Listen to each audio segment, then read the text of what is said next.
Hello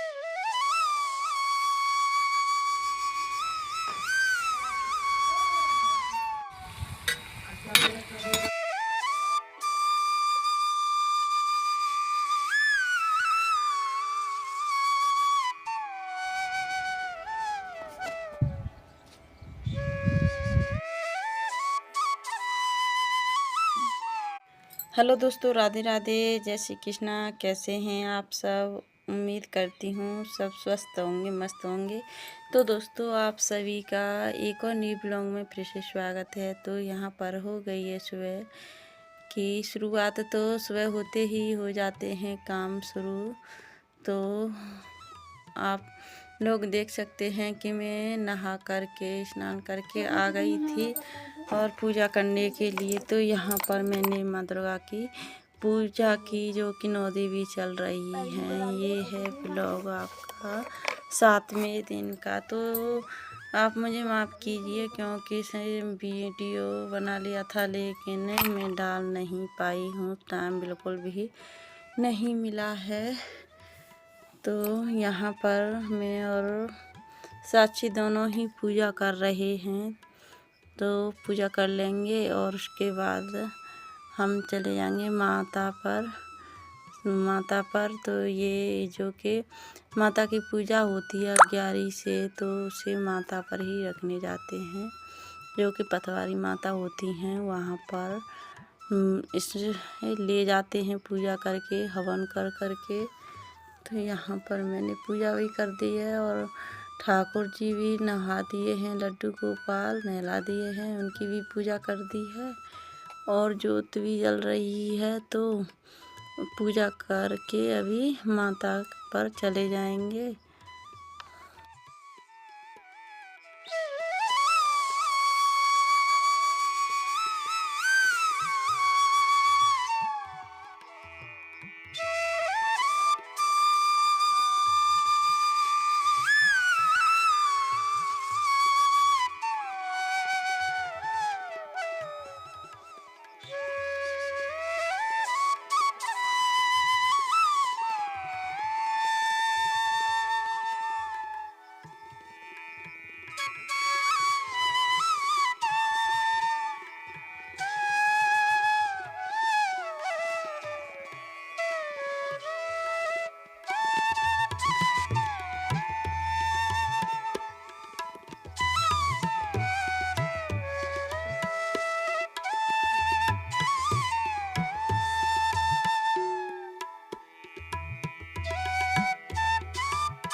तो यहाँ पर मेरी पूजा हो गई थी और मैंने 11 भी जला ली थी ज्योत। तो हवन भी कर लिया था। तो फिर मैंने सभी कमरों में उसे आरती भी दे दी, तो शुद्ध कर दिया था। ये ऐसे करते हैं तो हमारा जो घर में नेगेटिव एनर्जी होती है वो सब समाप्त हो जाती है। हमें कपूर की या लौंग की हमें समय समय पर 8 दिन बाद ज्योति दिखानी चाहिए। ऐसे करने से हमारे घर की नेगेटिव समाप्त हो जाती है और पॉजिटिव आ जाती है। तो इस तरह से फिर मैं और दोनों साक्षी पूजा करने के लिए माता पर गए थे। तो यहाँ पर अभी आपसे अब मिल रहे हैं। पूजा करने के बाद मैं आ गई थी, तो फिर चूल्हे पर लग गई थी। तो यहाँ पर मैं बना रही हूँ इन लौकी के कोफ्ते की सब्ज़ी। तो आप लोगों को कैसी लगती है ज़रूर कमेंट करके बताइए। लौकी के कोफ्ते की सब्ज़ी, लौकी थोड़ी सी रखी थी तो मैंने सोचा वैसे सब्ज़ी नहीं हो पाएगी सभी के लिए, तो चलो कोफ्ते बना लेते हैं।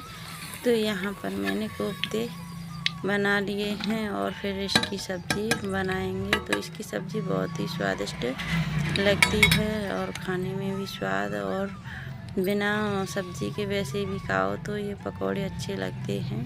तो यहाँ पर मैं सब्ज़ी बनाऊंगी। तो आप सभी को ये ब्लॉग पूरा देखना हो या मतलब ये सब्ज़ी लौकी के कोफ्ते की कि आप लोगों ने मैंने कैसी बनाई है, आप लोगों को देखनी हो तो आप मेरी लाइव में देख सकते हैं। मैंने ये लाइव में पूरी ही अच्छी तरह से बनाई है और यहाँ पर तो थोड़ी सी ही दिखाई है आप लोगों को। तो चलिए चलते हैं अब आगे।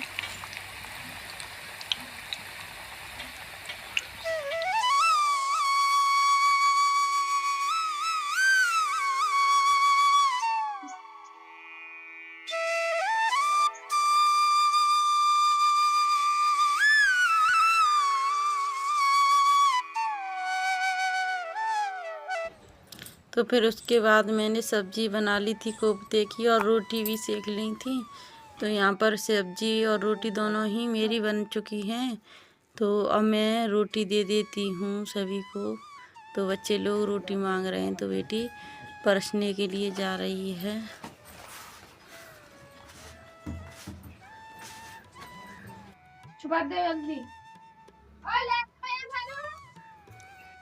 तो मैंने सभी रोटियों से घी लगा दिया है और साची रोटी को ले करके सभी लोगों को दे देगी।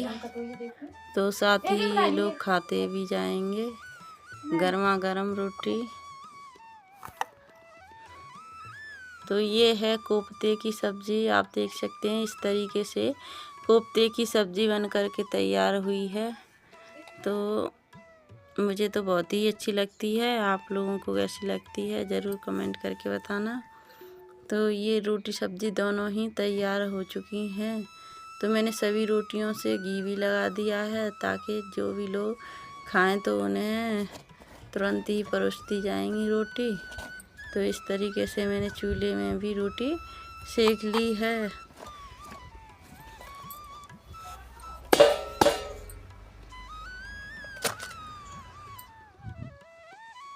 तो उसके बाद मैं रोटी करने के बाद जा रही थी कपड़े लेके छत पर। तो यहाँ पर मैंने सभी कपड़े धो लिए हैं तो सोचा कि चलो छत पर कपड़े डाल आती तो सूख भी जाएंगे। तो ये है जीना। तो मैं छत पर आ गई थी और कपड़े डालने के लिए। यहाँ का मौसम देखिए आपको कैसा लग रहा है, धूप काफ़ी तेज़ हो चुकी है। तो सभी कपड़ों को मैं यहाँ पर सुखाने के लिए डाल दूँगी और हवा भी बहुत तेज़ चल रही है तो जल्दी ही कपड़े सूख जाएंगे। और काफ़ी तेज़ भी हवा और धूप भी दोनों ही पड़ रही हैं, हवा भी चल रही है और धूप भी लग रही है तो कपड़े जल्दी ही सूख जाएंगे। तो सभी कपड़ों को मैं आहिस्ता आहिस्ता डाल देती हूँ।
और फिर मैं आ गई थी नीचे कपड़े डालने के बाद। तो यहाँ पर झाड़ू लगाना था मुझे तो मैंने सभी जगह झाड़ू लगाया और चूल्हे की भी पुताई की। तो दोस्तों आप सभी को ये मेरा ब्लॉग कैसा लगा कमेंट करके ज़रूर बताना और हमारे चैनल पर नए आए हों तो सब्सक्राइब ज़रूर करना और एक लाइक ज़रूर करना। तो आपसे दूसरे ब्लॉग में फिर मिलते हैं और जब तक इस ब्लॉग का एंजॉय कीजिए।